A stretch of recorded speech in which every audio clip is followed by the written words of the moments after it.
Good day, good night, shalom, balance, paradise, all back in the lab.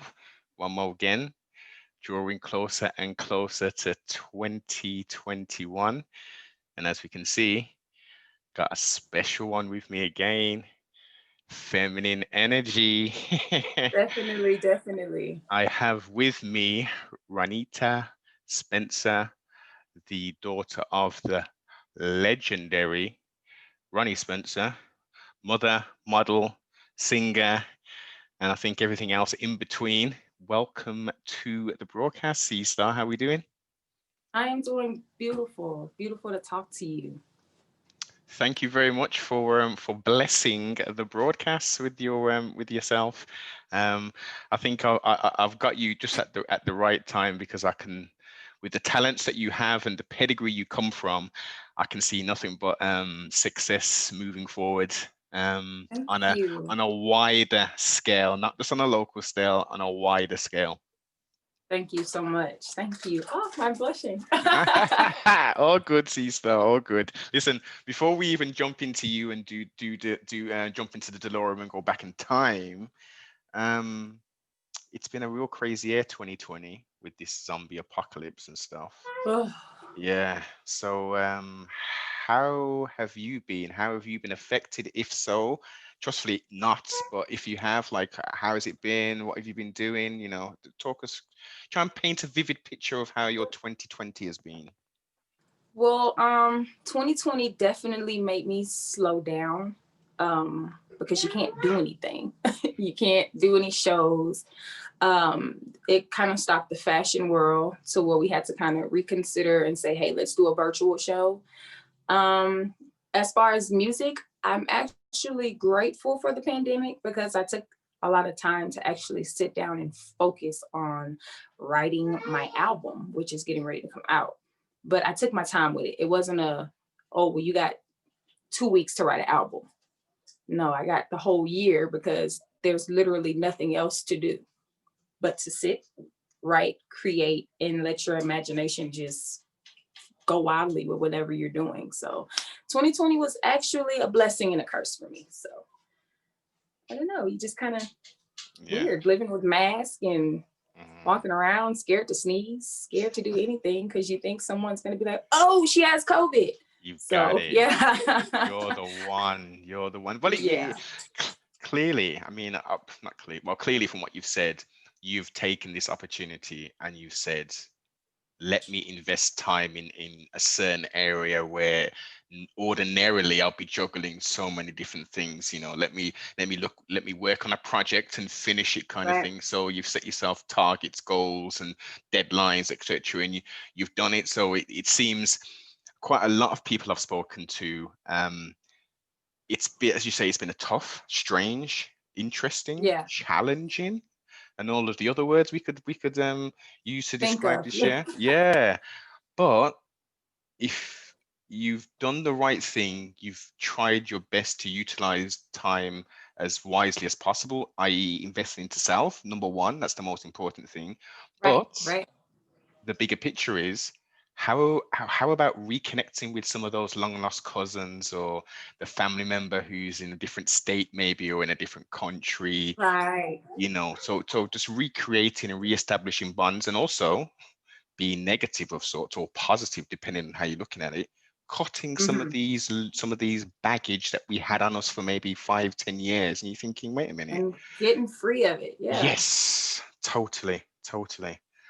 So it's as I say, it's challenging, but I'm glad to hear that you're winning and you're utilizing your time as much as possible. Yeah, definitely. And running around with a 2-year-old helps too. So she keeps me busy as well and keeps me grounded and just getting more time to spend with her.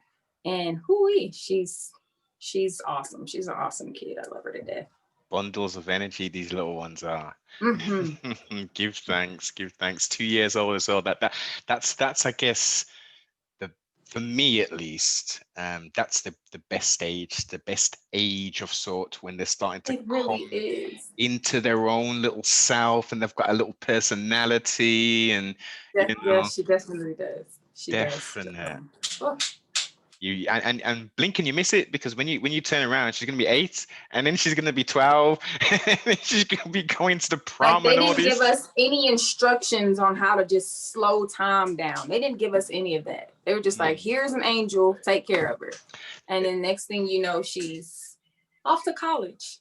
Exactly, and excellent words. You have been blessed by the Most High with an angel, and your job is to mold and to create the best version of you that you could You ever have done. possibly can. Yeah, Yes, excellent. Oh, definitely. so I'm a bit curious regarding your process in regards to writing your songs for the album. How did, I mean, you've described obviously being creative and stuff, but what does that kind of look like in regards to, okay, today's Saturday, I feel like I've got something I can create something with. Is that the kind of mode we're in?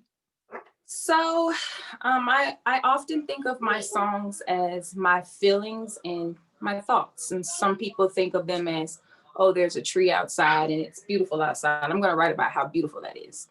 I like to trigger people's emotions because when we're mad or we're sad or we're happy, we listen to music that matches our emotions. So I'll sometimes write about my emotions or how I feel. Or if my cousin's having a bad day, I'll write a song based on her to make her feel good. And I do the same thing with my fans. Sometimes I'll ask my fans, hey, what do y'all want to hear me sing? What do y'all want to hear me create? And they'll throw out topics and I'll write from those topics, and then we'll just go in and we'll create something beautiful for them. And is it do you write the content first and then create the harmonies and melodies after? Or is it a kind of the same kind of, you're writing with that kind of in mind when you're writing? So my dad tells me I am a weird writer, and reason being, if there's a melody in my head, I can write to that melody, and then I can go to the studio and I can try to tell them, hey, can y'all mimic this melody so we can build a track? Or if I have a producer that has already sent me a track, I'll just sit and I'll write to that. And my dad thinks that is the weirdest thing because usually writers have one way of writing music. Hmm. It's just whatever I feel. I just write off my feelings. If I feel happy, the melody in my head is going to be happy. If I feel sad or gloomy, then I can make a tragical classical song, is what my dad says. So it just kind of depends on if I have tracks available or if I want to go in and just recreate everything from scratch. And this album was a mixture of both. So it's challenging, Okay. very challenging. So clearly, as you said, very much an emotionally driven, conceptualized Right. album. There's going to be some songs to make you cry, some songs to make you just sit back and think like, okay, wow. And then there's going to be some songs where you can dance. So I have something for Yes. everyone on here. Yeah, I can't wait for you guys to hear it. I think that it's I am really really looking epic. forward to it, most definitely. Are you going for, without giving too much away, because I would like it to be a surprise, are we going for a classical sort of Motowny R&B styled album, or are we, like, what kind of direction are we looking to go with, without giving too much away, as I Definitely. say? So I'm usually a pop person. I love pop music, but R&B is a lane that is wide open because I feel like a lot of people are scared to just jump into it. Hmm. Most singers think that you have to be a Mariah Carey or a Whitney Houston to get into R&B, and I listen to both of them. They have taught me range. They have taught me a lot, as far as singing. So I went R&B.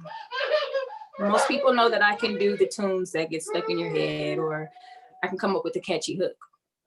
But most people are shocked to know that I sing. Like, I've worked hard for my voice. I can I can Mm, wow you. And if I can't, I'm gonna make it a challenge to the fact that when you listen to me again, oh, that girl can sing.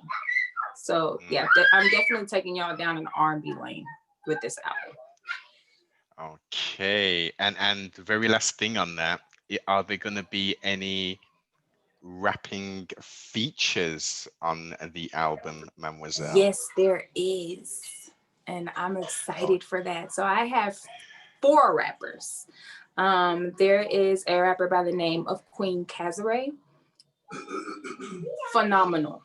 The way the girl, her delivery, the way she writes, she's genius. Like working with her is beautiful. I can't wait for the world to hear her. B1 The Chosen, he's a Houston native as well. I mhm. have him on 2 songs. And then I also have Young Easy and JB on a song as well. So yeah, I kind of wanted to mix in that R&B, hip hop, that old school '90s vibe where you got the girls Yes. singing, and Mhm. then boom, they come in with a rap, and it's just like it's just taking you places, you I know? like it. I like it. I like the picture that you're painting. All I need to Yeah, hear now is the tones to go along with it. So harder. I when can't wait. yes, most definitely. When is that likely to be coming out? Is it first or second quarter 2021 or? So we are going first quarter. I have exactly 2 more songs that are gonna get finished up when I get back, and we're working on music videos because I've never had a music video by myself. I've always Mm, been in other people's music videos.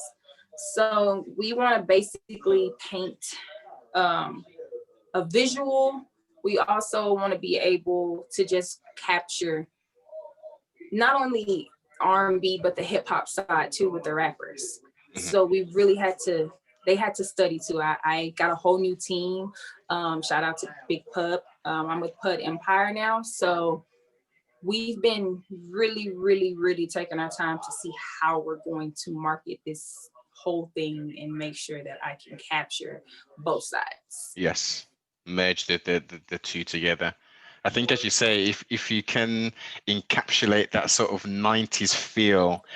I Right. mean, everything's retro these days, the big thick Everything. heels and the style of clothes and all that, even the music, everyone's going back to the 90s. That'll be Going evolved. back. Yeah. Yeah, it just feels, it's good to hear. It's good to see, I guess, of sorts. But to me, as someone who's just a little bit older, I thought there would just be continual progression.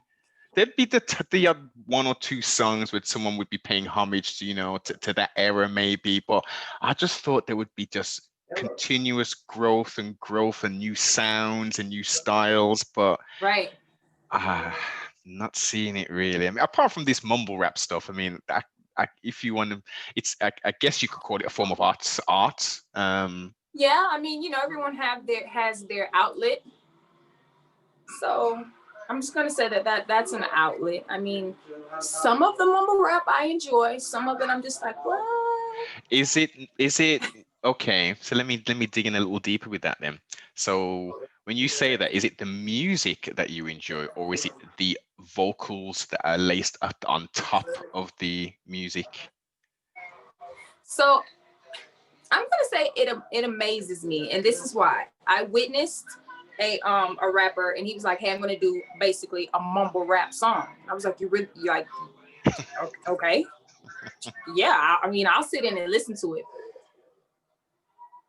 The way that they actually go in there, you would think that it's easy when you're listening to it. All they just say a couple of words and squish them together. They're out of breath in that booth. They are sweating. They're running in and out, making sure that it sounds good. It's a lot of work. Okay. And then when it's put out, you're like, well, it doesn't sound and seem like it was a lot. No. Mumble rappers, I applaud y'all. Because as a singer running in and out that booth, if I'm out of breath, I can't hit a note. Of course. And it's amazing to see the work that they put in. So I Mm, will credit them for that and the sounds that they make. Because some of the sounds I cannot make. So yeah, it's pretty cool.